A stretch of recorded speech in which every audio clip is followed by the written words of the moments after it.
कक्षा 9 के सभी विद्यार्थी ध्यान दीजिए, यदि आप वास्तव में गणित में 75 में से 75 नंबर लाना चाहते तो आज मैं आपके लिए कक्षा 9वीं का अर्धवार्षिक परीक्षा का गणित का एकदम रियल 100% गारंटी है कि एकदम रियल पेपर, यही पेपर आपका एमपी बोर्ड में आने वाला है।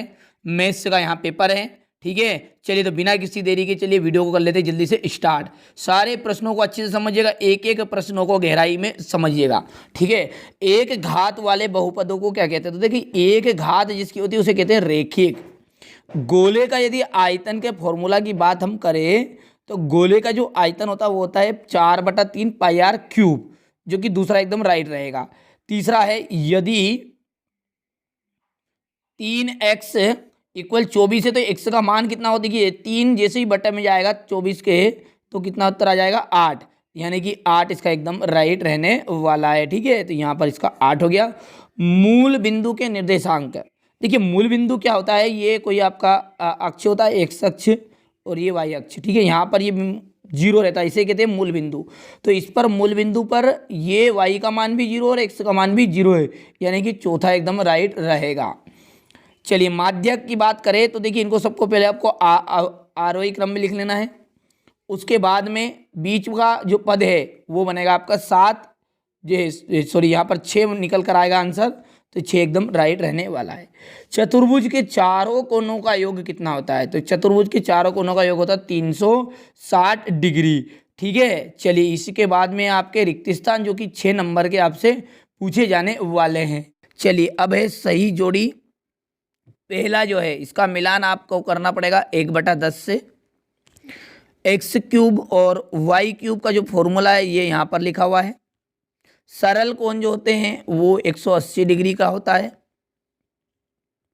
और यहाँ पर चौथे का ये मिलान हो जाएगा। और पांचवे का यदि बात करें तो x अक्ष पर स्थित रहेगा, और छठा जो है वो सामने ही है 1/2। चलिए आगे बढ़ते हैं। एक वाक्य में उत्तर अब दिए गए हैं। पूरक कोण क्या है? तो देखिए पूरक कोण जो होता है उसकी परिभाषा होती है। तो परिभाषा क्या है इस पूरक कोण की, कि जब यहाँ पर लिखना संभव नहीं होगा, जब दो कोणों की माप जब दो कोणों की माप 90 डिग्री हो तो कोण एक दूसरे के पूरक कोण कहलाते हैं, ठीक है। चलिए आगे बढ़ते हैं। दूसरा दिया गया इसमें कि एक द्विघात बहुपद का उदाहरण लिखना है। तो द्विघात मतलब जिसमें दो घात हो, तो ax² + bx + c, ठीक है।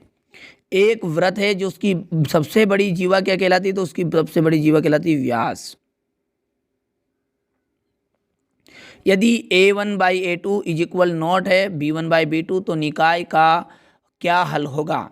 तो निकाय का एक आदित्य हल होगा, तो क्या हो जाएगा? अद्वितीय हल। एक अक्ष पर स्थित किसी बिंदु की कोटि कितनी होती है? तो देखिए एक अक्ष पर जो स्थित बिंदु रहेगा उसकी कोटि 0 रहेगी, ठीक है।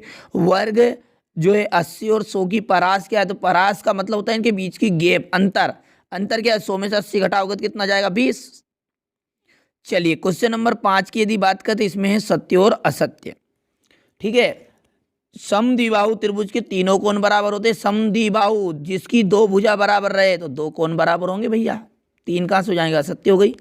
x = 0 है तो x अक्ष का समीकरण है, तो यहाँ गलत है, ठीक है, ये भी असत्य बात हो गई। सर्वांगसम त्रिभुज के संगत भाग बराबर होते हैं, बिल्कुल एकदम राइट बात है।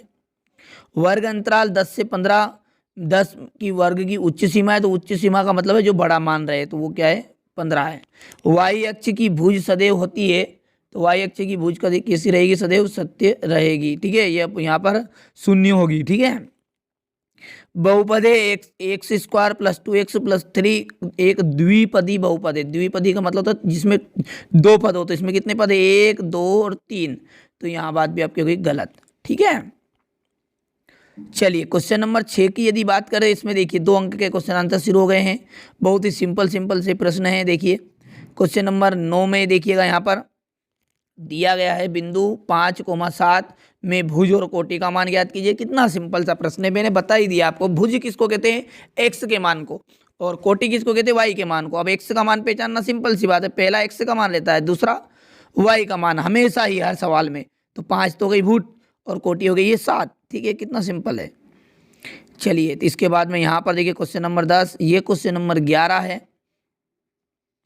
क्वेश्चन नंबर 12 यहाँ से देखिए, क्वेश्चन नंबर 13 को पढ़ेंगे तो संलग्न चित्र है आपको, इसमें यहाँ पर बिंदु दिए गए हैं, इनको अच्छे से कंप्लीट करना है। ठीक है, सवाल को। और सिद्ध कीजिए कि त्रिभुज के समान कोनों की सम्मुख भुजाएं समान होती है। ठीक है, इसके बाद में देखिए सिद्ध कीजिए कि किसी त्रिभुज की समान भुजाओं के सम्मुख कोण बराबर होते हैं। ठीक है, और आगे हैं आयत के कोई 2 गुण, समांतर चतुर्भुज के 2 गुण। इसके बाद में यहाँ पर क्वेश्चन नंबर 19, ये क्वेश्चन नंबर 20, क्वेश्चन नंबर जो 23 है इसमें आपको 4 नंबर का प्रश्न है जो कि आपके अध्याय 3 से लिया गया है। 2 प्रश्न है, छोटा कर देता हूँ, स्क्रीनशॉट ले लीजिएगा और अच्छे से कंप्लीट करिएगा। तो ये था आपका क्लास 9th का, ठीक है, मैथ्स का एमपी बोर्ड का एकदम रियल पेपर। यदि आप चाह रहे हैं कि दूसरे पेपर भी आपको मिले तो चैनल को सब्सक्राइब कर लीजिएगा। आपसे कोई 1 रुपया शुल्क नहीं लिया जा रहा है, एकदम फ्री सारे पेपर आपको उपलब्ध कराए जा रहे हैं, क्योंकि आपको अधिक अंक दिलवाना ही इस चैनल का उद्देश्य है और हम दिलवा कर ही रहेंगे। तो चैनल को सब्सक्राइब करना मत भूलिएगा।